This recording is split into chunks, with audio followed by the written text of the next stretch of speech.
there, everybody. Welcome to my channel, The Magical Solution. I'm Leilani, and it is Tuesday night, October 31st.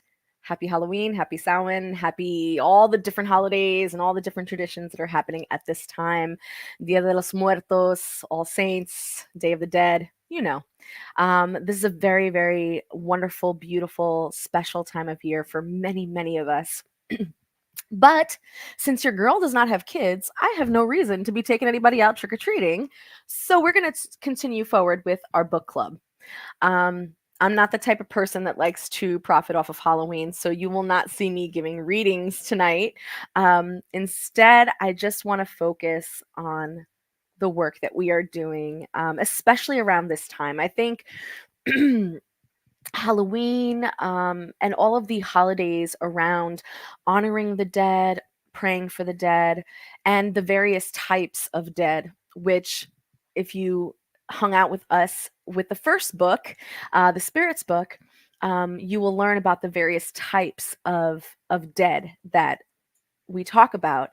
But regardless, this is a special time to really spend time with our dead and acknowledge them and honor them and pray for them and give them light and to receive blessings from them, to receive wisdom from them. It's just a perfect time to do that. And believe it or not, reading any type of biblical texts, any type of sacred texts that might mean something to you and your family, any type of codices and scriptures that help to elevate you and uplift your spirit is another way to honor your dead. And so tonight, reading these books can be part of that offering. And I'm really excited to be a part of that offering for your families out there. Anyway, thank you guys so much for watching live. I see a few people in the live already. Those of you who are commenting from Facebook, please drop your name because it doesn't give your identity. It just says Facebook user. But so good to see you all here. And to those of you who are going to watch on the replay, thank you so much. Make sure you like, comment, share, subscribe to the channel. It means a lot to me. So we are moving forward with chapter 17, a bit of a correction, you guys, because I think I put under the title of this chapter 15 onward, but it's actually chapter 17 onward. So quick recap, right? Quick recap. We are up to this point with Dr. Andre Luis, who has made his petition to, try and work at the afterlife hospital, if you will, and was denied, but was given sort of a silver lining in so much that because of who he was as a person, who he was as a spirit in the afterlife, and even the few people that he impacted during his life, there were a lot of people who were praying for him and giving him light and kind of praying on his behalf, right? So by doing that, he was given a silver lining that he will work in the hospital at some point in the near future, but that he needs to sort of do a few things first. Then we get into a visit from his mom, who was deceased much longer before he was, and was considered an elevated spirit, or one of the elevated spirits. And so to get a visit from her is actually really exciting. It's something that has to go through a whole process. And during that visit, we got a chance to see the different behaviors, if you will, the different attitudes, if you will, from different sort of leveled different frequency type spirits. So his mother being an elevated spirit, him being not so elevated, but not in the lower zones type of unelevated, right? And so we see the difference in their personalities. We see the difference in what matters to them. We see the difference in how they perceive misfortune and things not going great. And that learning that is very, very important into the way that we deal with our lives here in the physical, right? And so when we are living here in the physical, the goal, at least if you were to base it on that last chapter, The goal is to live in love and unconditional love. The goal is that when you are confronted with hard times, that you try your best to focus on what you do have and the love that you do have and the people that you do have, or the support.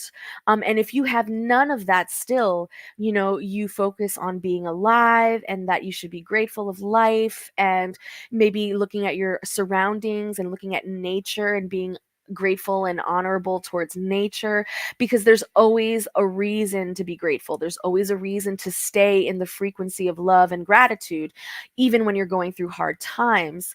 And all of that was portrayed in those last chapters, amongst a bunch of other things. But that's pretty much where we left off. So now, Andre Louise, his mom is gone. And now we are at chapter 17, entitled Lysias's Home.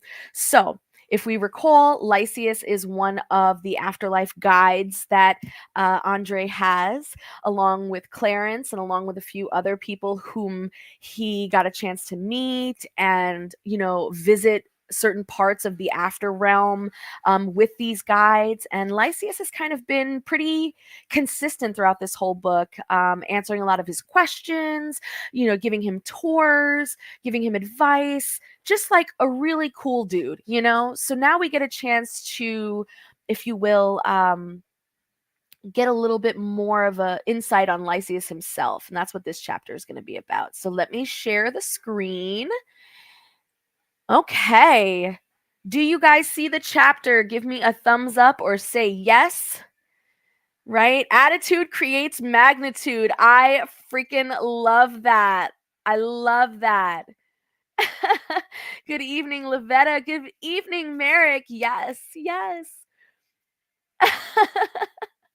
The sassy gay British Polish Buddhist wannabe wizard. Merrick, you're so silly. When praise goes up, blessings come down. That is right. That is so, so right. All right, so let's get to it, you guys. Lysias's home.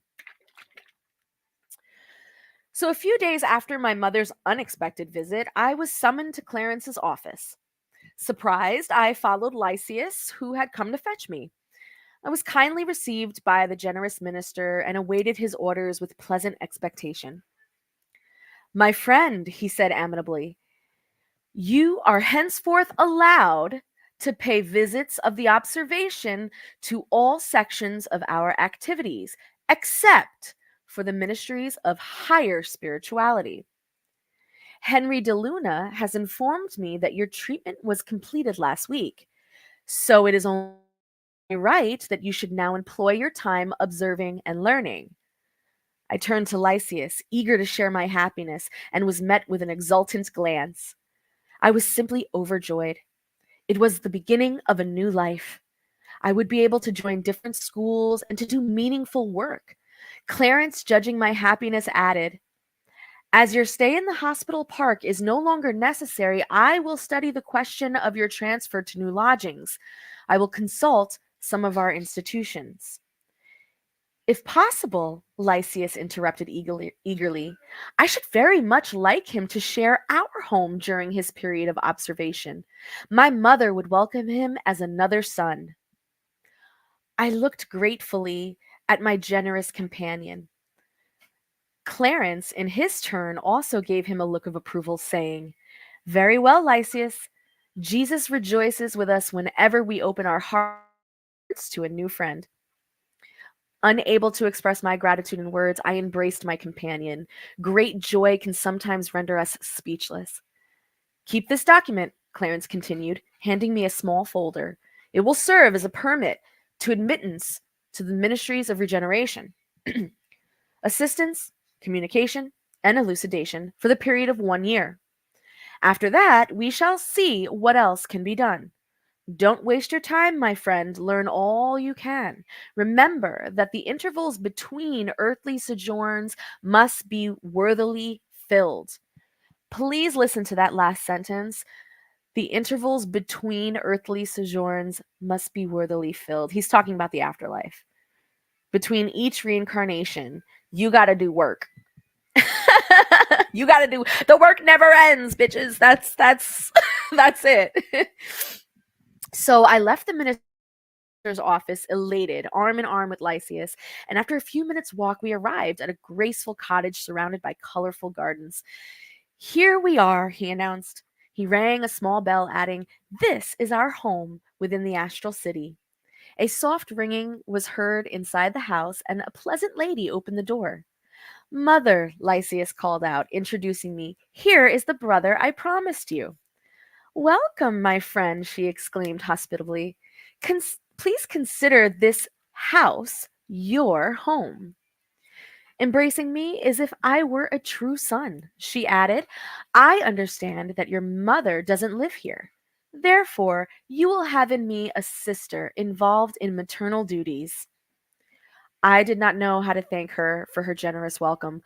I was about to try when she quickly interjected, "You are forbidden to mention thanks. Please don't. Or you would force me to remember some long forgotten conventional earthly phrase for the sake of etiquette." We all laughed, and I added, "May the Lord receive my gratefulness and pour it onto this house as renewed blessings of peace and joy."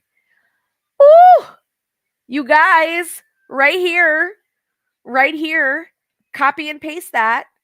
Copy and paste that. Add that to your little book of prayers. This is a wonderful little one line prayer that you can incorporate into your life. I definitely, definitely encourage you to do so. Very good prayer. So we walked in, and everything was simple and comfortable. The furniture and objects were, on the whole, much like those on Earth. And there were pictures of deep spiritual significance, an unusually large piano, and resting on it a harp of delicate design. And Lysias, ready as usual to satisfy my curiosity, spoke. "As you know, you were not met by harpist angels when you left Earth. Instead, the harp before you awaits our own abilities." "Now, Lysias, stop joking," his mother interrupted affectionately. "Do you remember the last year the Ministry of Divine Union invited some of the residences of the Ministry of Elevation to hear some master musicians who passed through our city?" "Indeed, I do, mother." "I only meant to say that harpists really exist, but in order to hear them, we must develop our sense of spiritual hearing by striving for the knowledge of divine things." Later on, after giving some introductory information about myself, I learned that Lysias's family came from an old town in the state of Rio de Janeiro, that his mother's name was Laura, and that his two sisters, Yolanda and Judith, lived with him as well. I was delighted at my first experience of domesticity in the colony. The home atmosphere encouraged a sweet and heartwarming intimacy, and the family's gracious welcome stirred deep emotions in my spirit. As I was filled with questions, my kind hostess showed me some wonderful books. Perceiving my interest, she informed, "As for literature, we have an enormous advantage here in the Astral City. All insidious writers, those who use their art to instill psychological poison, go straight to the lower zones. And as long as they persist in such a state, they cannot stay here, not even in the ministry of regeneration." I could not help smiling as I marveled at the beautiful specimens of photographic art in the books she showed me. Afterwards, Lysias took me around the house, calling my attention to the bathing chamber, which was filled with interesting fixtures. Everything was so simple, yet so comfortable. I had hardly gotten over my amazement when Laura summoned us to prayer. We sat in silence around a big table, and she switched on a large screen. I heard soft music. It was an evening service. I saw the familiar image of the government house, which had captured my attention so often in the hospital park. Now, however, a deep and mysterious happiness filled me as the blue heart appeared in the background, and my soul was filled with joy and gratefulness. Okay, moving on to chapter 18. Love, the food of souls. That is the title of this chapter. Mm-mm-mm. Mm. So, As soon as the prayer was over, Laura invited me to the evening meal, which consisted of invigorating broth and flagrant fruits, which tasted more like a delicious blend of concentrated fluids. I heard Laura remark, "After all, our meals here are far more agreeable than they are on earth. We have some districts which dispense with them together, but in the zone of the Ministry of Assistance, we can't do so. Here, the heavy task we perform consume a great deal of our energy, and hence we are obligated to be continuously making provisions of energy. That, however," added one of the young ladies, "doesn't mean that we who work at the ministries of assistance and regeneration are the only ones to depend on food. The other ministries, including Divine Union, don't dispense with it. The only difference in the food is the nature of its substance. In the communication and elucidation, fruit is widely used, while in elevation, juices and concentrated fluids are more in common. And as for the ministry of divine union, the process of nutrition goes beyond the imagination." So interesting here. Interesting here, right? So they're talking about the diets of these spirits. Many people assume that spirits do not eat because they're spirits. So they don't eat food, like in the food that we conceptualize. Um, and what they're saying here is that they don't.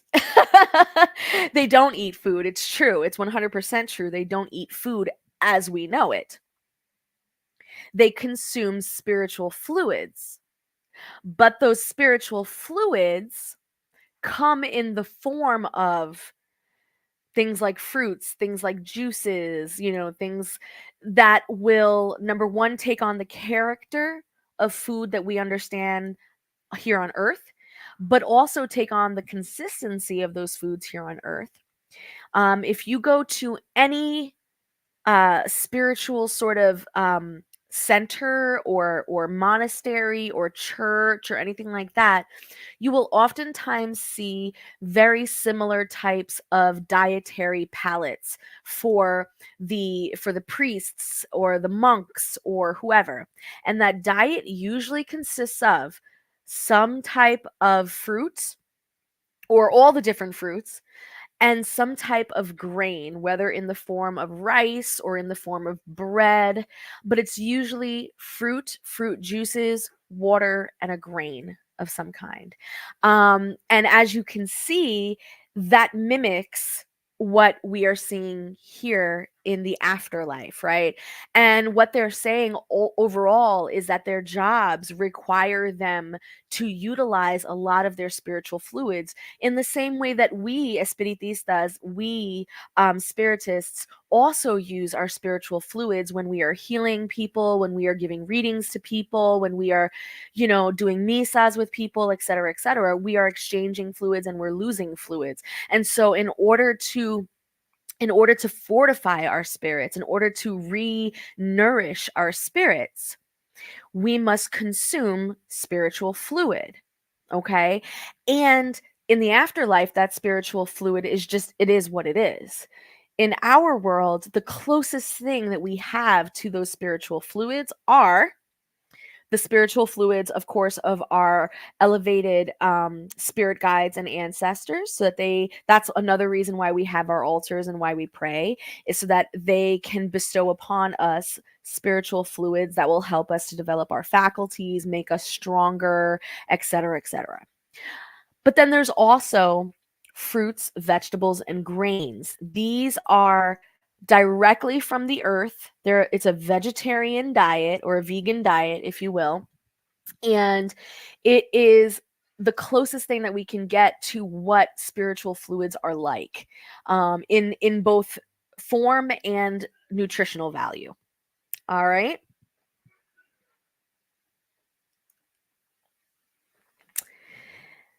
So, and then the divine union, the ministry of divine union, notice how it says the process of nutrition goes beyond the imagination. So in order to understand this last line, because it's not just about new and fun ways of ingesting spiritual fluid.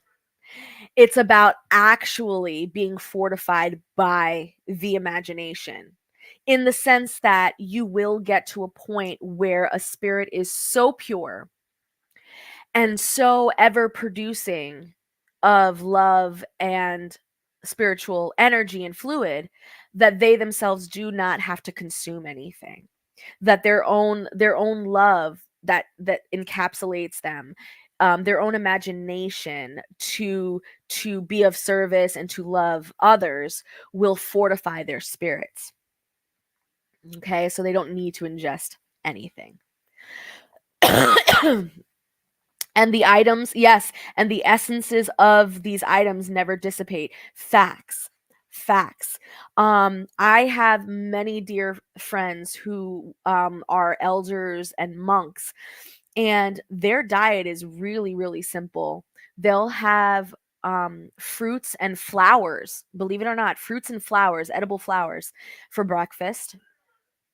They will have fruits, edible flowers, some kind of grain, some kind of vegetable for lunch.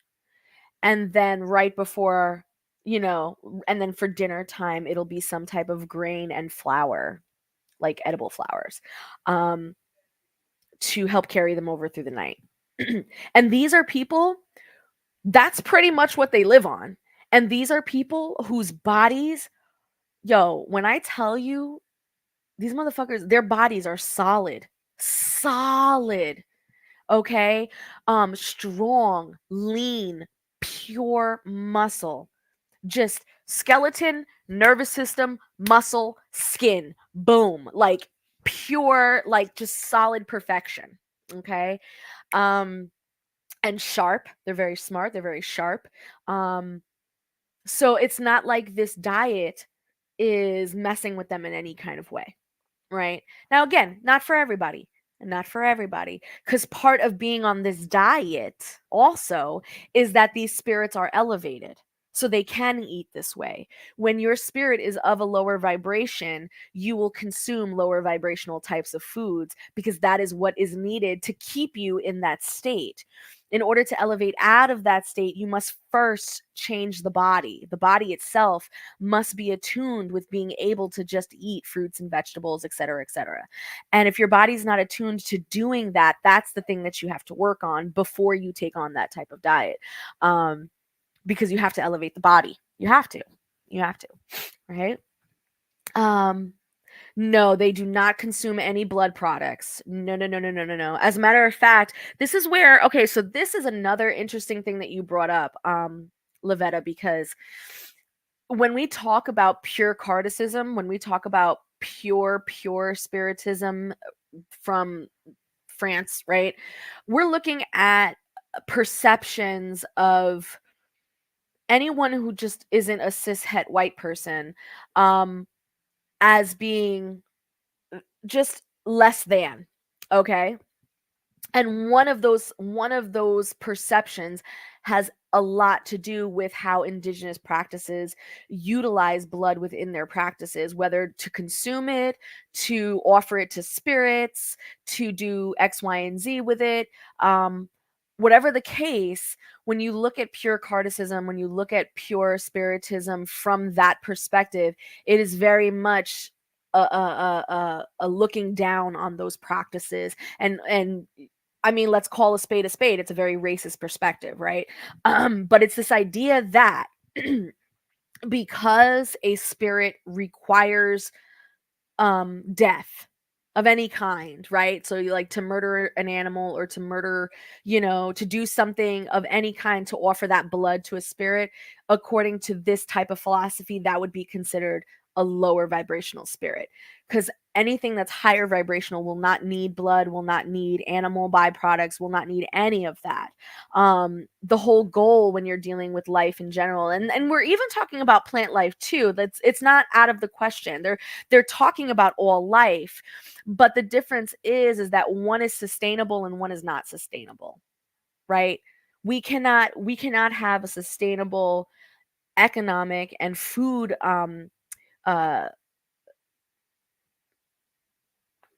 what is it called? The food exchange, whatever, on animals, but we can on plants because plants are always growing. They're always like, it's a regenerative source, and it's fast. They grow quickly versus waiting 9 months, versus waiting for the animal the animal to grow into a certain age, a certain size, et cetera, right?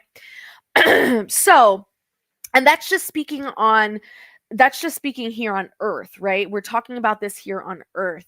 We're not talking about it in the spiritual realm. In the spiritual realm, there will definitely not be any type of cannibalism, because they see all living beings, and that's animals included, as being our brothers and sisters, as being our family, as being part of God. And so if you eat a pig or if you eat a cow, you're engaging in cannibalism. You are eating your brother and sister. And that's kind of like that whole thing. But again, I'm going to come at this as an educator and say, look, we really need to pause and take assessment and take inventory of what it is that's really being said at any given time, right? Like, we know, we understand the mindset of, these guys back in the 1800s, of course, right? And we also know the mindset of vegans, and especially American vegans. Oh my god, so annoying. And like, so we understand that, like, there is a lot of stigma around this idea of meat products, around this idea of using animals in rituals. Uh, but the but we have to kind of take a step back, separate ourselves from our emotions, and really look at what the spirits are saying. In this case, we have to look at what the spirits are saying. Okay? And as of right now, up to this point, we haven't seen so far any approval or any indication that consuming animal or blood byproducts is necessary, especially if you're an elevated spirit. Sorry, I went on a rant there, but I always need to kind of get in on that, because I have love for my indigenous practices, and I have love for my brothers and sisters who practice their indigenous practices, including the African Caribbean practices. And these practices are not, they're not pretty from the outside. When you look at them from the outside as an outsider with a colonized perception and with belief systems that are deeply rooted in oppression. Yeah, when you look at these traditions, it looks barbaric, it looks savage, it looks, X, Y, and Z. Sure, you have all of those little racist concepts going through your mind, but the reality is that it's not like that. And so it's really important that, even though we're talking about something entirely different, we need to give clarity, and we need to give clarification to those little words that are being said without being said, right? The spaces in between the lines. I think that's really important. Anywho, so eager for immediate explanations, I shifted my gaze from Lysias to his mother. Everybody smiled at my natural perplexity, but Laura satisfied my curiosity. You may not be aware, my friend, that love is the major sustaining element for all creatures. From time to time, large delegations of instructors come to visit our city in order to convey the principles of spiritual nutrition. Love is the fundamental basis of all systems of nourishment in the different spheres of life. All systems, the basis of all systems in the different spheres of life. Okay? That's a hard pill to swallow. Let's be real. Let's be real. Let's talk about that for a second. That's a hard pill to swallow, right? Of the basis of all systems in all the different spheres of life? For real? Because now that hey, I know you guys got Netflix and Hulu. We got all our documentaries with Morgan Freeman telling us about the dinosaurs and telling us about the evolution of man and all that stuff, right?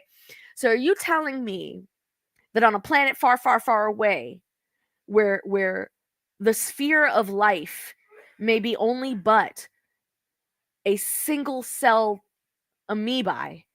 If you're telling me that love is what allows that single celled amoebae to live, I'm gonna have to kind of think on that. I don't know how I feel about that. I don't know. It's a hard pill to swallow, right? And so maybe drop your theories. Drop your theories. I'm curious to see how people feel about that. Now, physical diet, properly considered, of course, is always a question of transitory materiality, even here, as in the case of the earthly machines that need grease and oil. Love, and only love, is the source of sustenance for the soul. The more we ascend along the evolutionary plan of creation, the more thoroughly we understand the great truth. Don't you think that divine love is the mainspring of the universe? Hello from Indonesia. Of course. Hello from Indonesia. Awesome. Dude, we got a viewer from Indonesia. That's dope. Worldwide, the magical solution. Worldwide. Hey. Okay, I'm sorry. I'm sorry. The explanations comforted me considerably. And Lysias added, God's infinite love is the center of equilibrium of all creation. The more evolved the created beings, the subtler their processes of nutrition. The worm in the ground feeds mainly on earth. Larger animals find the necessary elements for nourishment in plants, and man gathers the fruits of these plants and prepares them according to his taste. We, who are already free of our physical bodies, need fluidical, juicy substances. The process becomes even more delicate as we advance in our ascent. But we mustn't forget the question of vehicles, Laura added. After all, worms, animals, man, and ourselves depend exclusively on love. We all move about in it, and no existence would be possible without it. Don't you remember the gospel lesson which says, love one another? When Jesus taught this principle, he didn't refer only to charity in its strictest sense, for we shall all have to learn sooner or later that the practice of good is simply a duty. What he meant for us to understand, his words in a broader sense, that is, to sustain one another through brotherly love and sympathy. Sometimes in the future, man on earth will discover that friendly words, mutual kindness, trust and understanding, and fraternal interest, all fruits of deep love, are stimulating nourishment to life itself. When on earth, burdened by a physical body, we are under great limitation. But on returning here, we realize that lasting and harmonious happiness is a question of purely spiritual sustenance. Homes, villages, towns, nations are formed in obedience to such principles.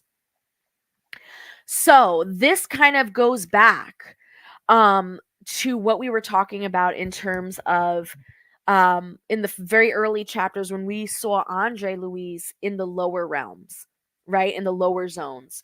We saw that, you know, just before he got rescued out of that space, he needed to first surrender and purge and purify everything out of himself and like be cut open almost, if you will, have his spirit be cut open, and in order for him to receive the love and the help that the other spirits were trying to give him, right?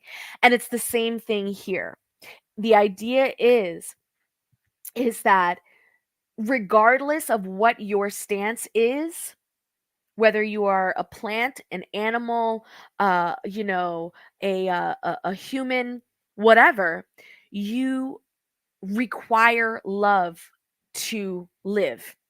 And all the other aspects, all the other the consumings that you do are literally the consumings of your animalistic brain. right? The reptilian brain that's within you. That piece of you, that survival part of you, that animal part of you, is the part of you that thinks that it needs, animals and fruits and this and that and blah, blah, blah, blah in order to survive. But it's really love that is sustaining, right? And so when you have that love, it not only sustains you, but it's ever giving, right? Because when you give love, someone else is now full of love, and then they can give love, and then they are exchanged love, and it just keeps going, and it becomes like a win-win-win-win-win-win situation for all parties involved, right? Because love is just ever sustaining, ever growing, right? And so when that happens, your spirit becomes lighter, it becomes more elevated, just by the sheer expression and acceptance of love as a life sustaining force. And as you get lighter and lighter and lighter, the need for you to have food, animal food, plant food, whatever food starts to dissipate, right? And it's really important for you to know that that love can also come in the form of prayer.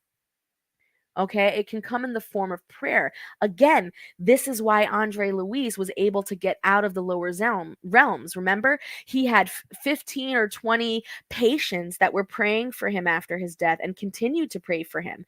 He had his mother up in the elevated spheres praying for him, right? He had people, he had so much love being poured into his soul after death that it allowed his spirit to get just an inkling, enough of common sense, enough of sense, and enough of understanding and willpower to be able to open himself up to divine love, to pull him out of the lower realms. So now you're seeing the cycle, you're seeing how it all plays out. Now you know why spiritists and espiritistas have so many different various ceremonies for our dead. We'll have vigils for them, before, during, and after death.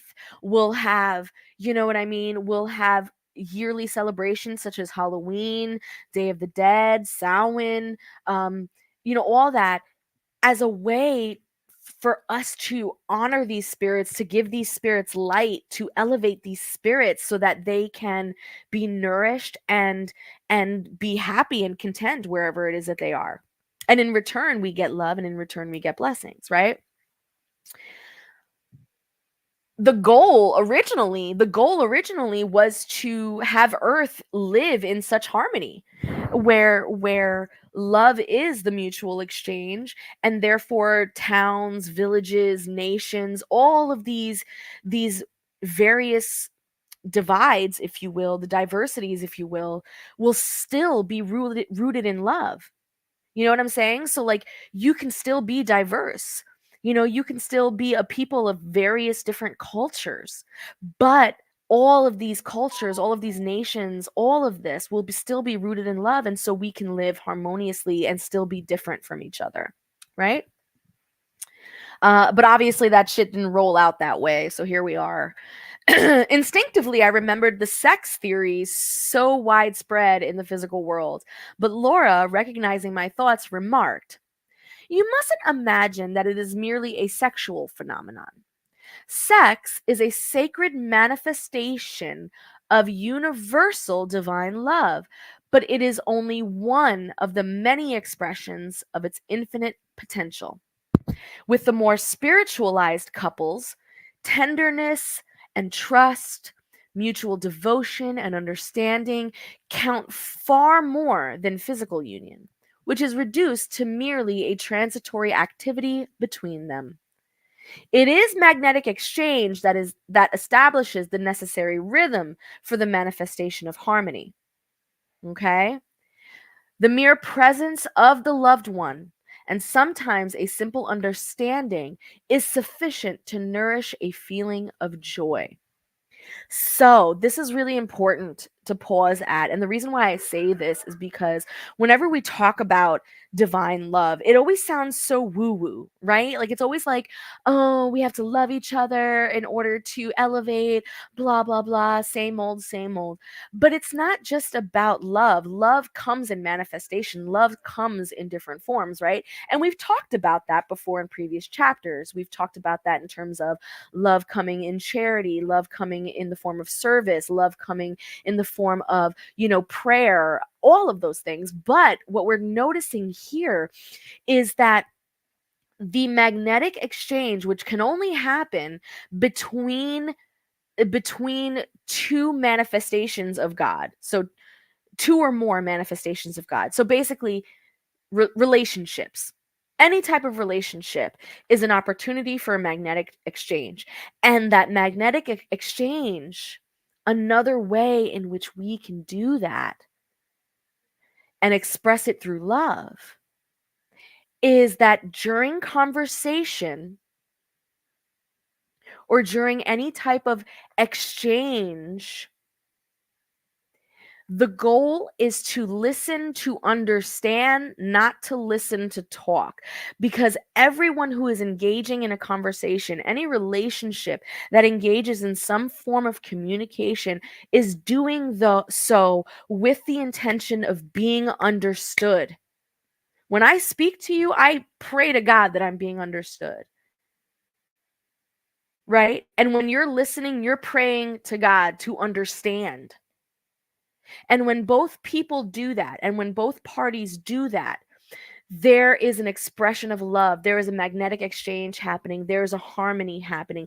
Even if people don't agree, or even if, whatever, at least there's an understanding, and that understanding nourishes the spirit and brings about joy and adds joy to any relationship, and that includes couples and loved ones, right? So right now we're talking about couples because we started with the topic of sex.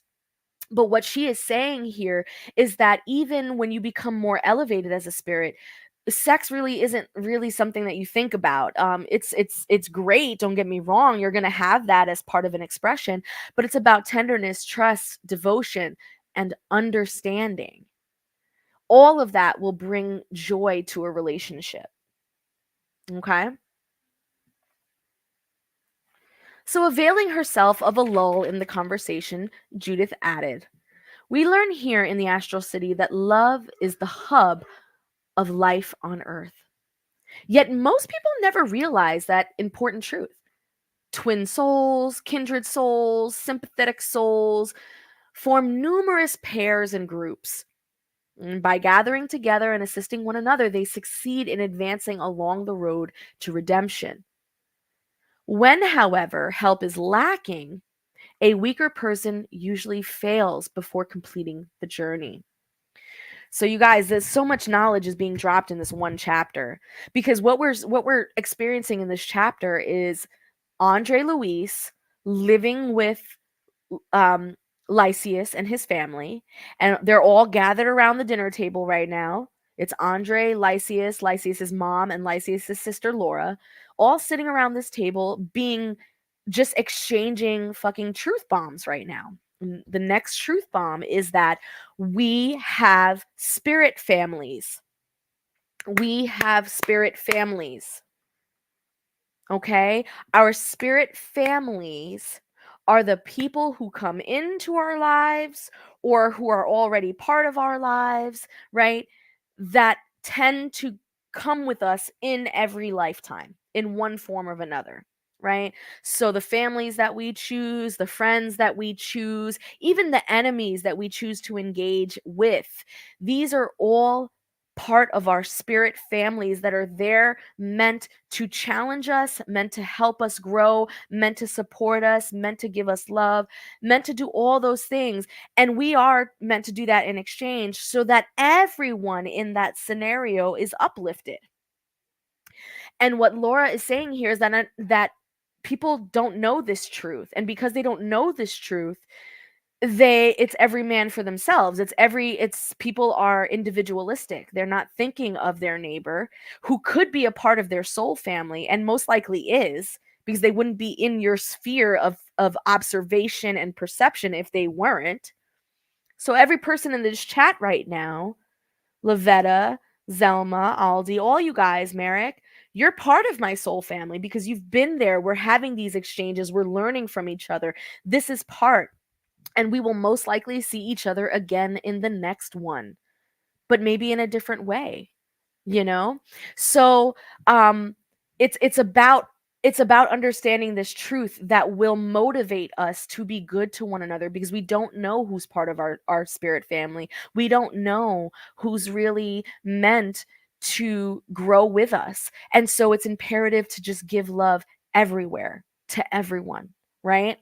And what happens is that when people don't know this information and they lack that spirit family support, they may fail in their journey here on this in this particular incarnation, in this particular life.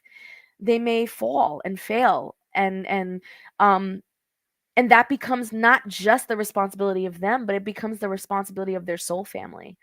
Everyone is going to take consequence to that person's spirit not elevating in this lifetime, at least a little bit, right?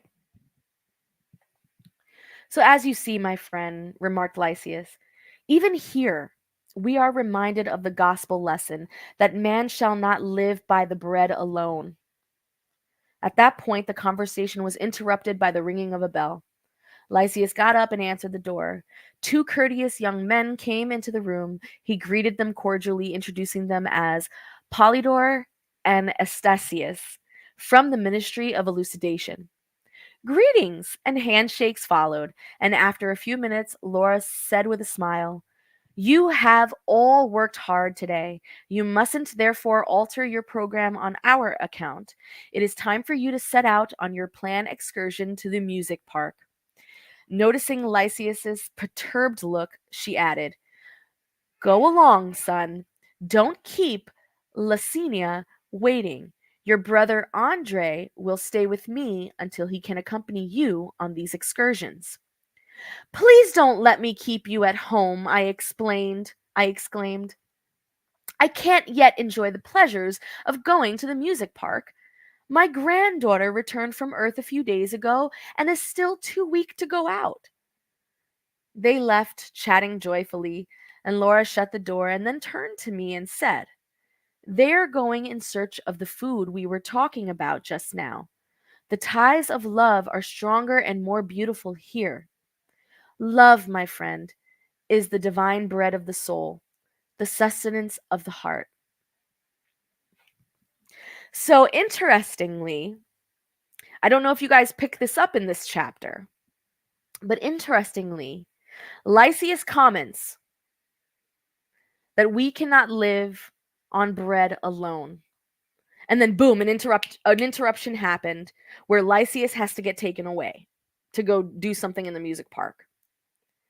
And once everybody leaves, then the mother says to Andre, "Love is the divine bread of the soul and the sustenance of the heart." So while Lysias is still learning, even though he's a guide, even though he's more elevated than say Andres, he is still learning.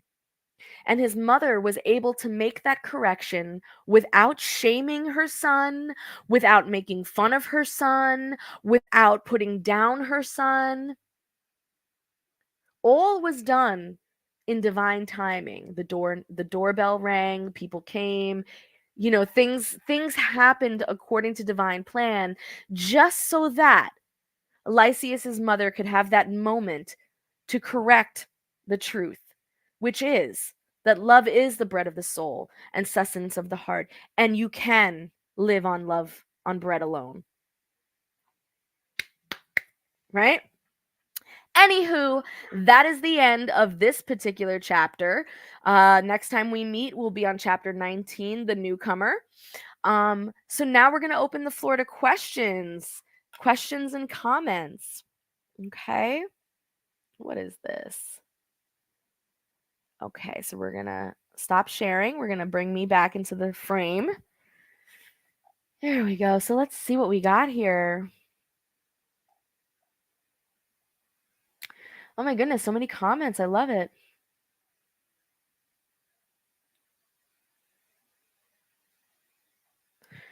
Yeah, exactly. Oh, I love all these comments.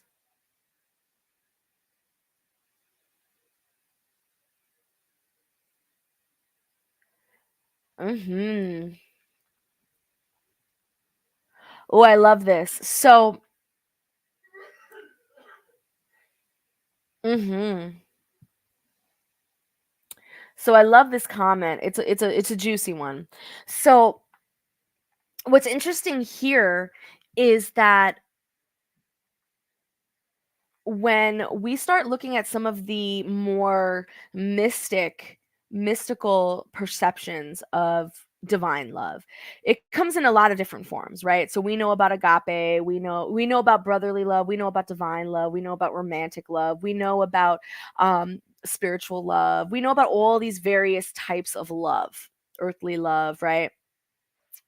But the love of oneself is oftentimes disregarded or not even brought up in spiritual context, because the idea of self in all of these contexts is oftentimes associated with the flesh, right? It's associated with the ego, the flesh, and is therefore sinful, dirty, lower, etc., etc. Right. And so then at that point, self love or the love of self becomes more of a sin. It becomes something about pride. It becomes something about being selfish. It becomes something about, you know what I mean? So, like, it's really important that we understand that self love is also a very necessary part of this process, right?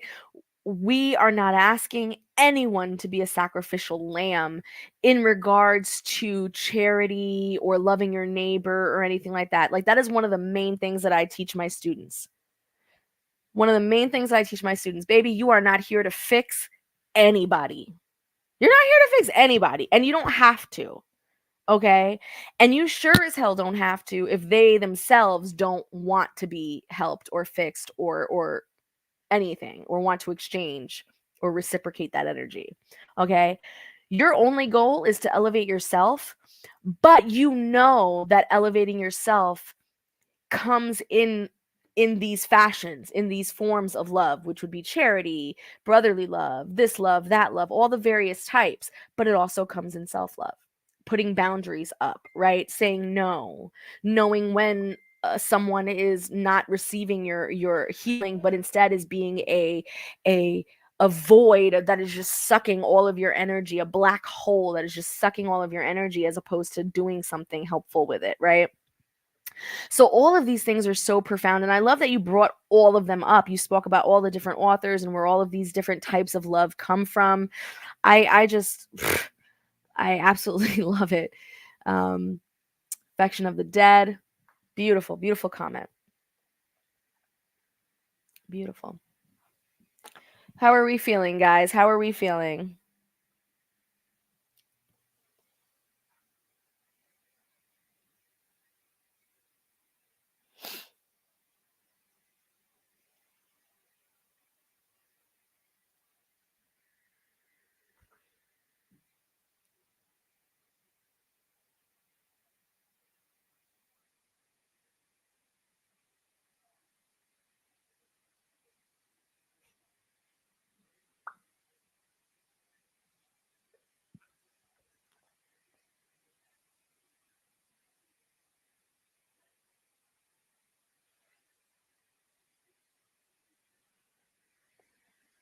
Feeling good? All right. So if we have no more questions, thank you guys so much for joining me tonight. I love you all so, so very much. Stay tuned. This Sunday, I will be interviewing Seven Bremner, who is the author of The Alchemy of Creativity and Art. And it's going to be a great, great live. And I'll be doing a giveaway. It'll be great. So hopefully you guys can check that out. Um, Also, let's see. Monday, we will continue with our spiritual development intensive course. So, the students who are watching this tonight, get ready for Monday. Um, and starting Tuesdays in November, I will be giving readings online, okay, 1 hour before our book club. So at 6 o'clock, hop over on TikTok, on Instagram, on YouTube, on Facebook, and get yourself a live reading. There'll be really inexpensive 1 card oracle reading for 777 and a 3 card Lenormand reading for 2121. All right. And, make sure you let people know. I'm doing this mainly because people just seem to forget that I'm a diviner. I don't know why people forget that I'm a diviner. I guess it's because I'm very much online as a host of a podcast and as an educator. And I don't do a lot of my divining online because I just don't feel that it's necessary, but I think it's necessary now. I think people need to remember, like, I started with that, you know what I mean? And it's definitely something that I'm really good at, and um we might as well have fun with it online. Let's see, any other updates. The newsletter should be coming out within the next few days for November, so those of you who are subscribed to my email list, be on the lookout for that. um let's see, this weekend. This is the weekend, y'all. This is the weekend. November 1st all the way through November 6th, y'all. There's going to be events happening both in person and online that I'm going to be teaching at. So again, check the email. Make sure you buy your tickets to those events. They're going to be dope. Lots of education, lots of amazing teachers going to be there, lots of freebies going to be given out. It's going to be awesome. Awesome. Let's see. Anything else? Oh, I got a dog. I got a new puppy. You want to see him? Oh my god. Joey. Joey, come here. Come here, poopy. This is Joey. He's my new pup, and he is going to be the little brother to my Julia. They are both Shih Tzus. So Julia is mostly gray and white, and he's mostly white and then gray, and so it's awesome. So his name is Joey, her name is Julia. Had to do it, right? Perfect little couples. And he's just an absolute sweetie button. Anywho, that's it. I think that's all I got. That's all I got for you guys. Make sure you email me if you have any questions. Send me private messages if you guys have any questions. Make sure you join my Facebook groups. Lots of love, lots of intelligent, amazing posts that you would definitely enjoy. And that's it, you guys. Much love. Happy Halloween. Enjoy your evening. Give much love and give much thanks and give much light to your ancestors and your spirits for me on my behalf. I would love to just let them know that I am grateful for you and having you in my life. And if it wasn't for your ancestors and your spirits, you wouldn't be here to be watching this right now. And so give them so many kisses and so much thanks from me, Leilani, at The Magical Solution. Love you guys. Have a good night. This is how we grow. See you next Tuesday.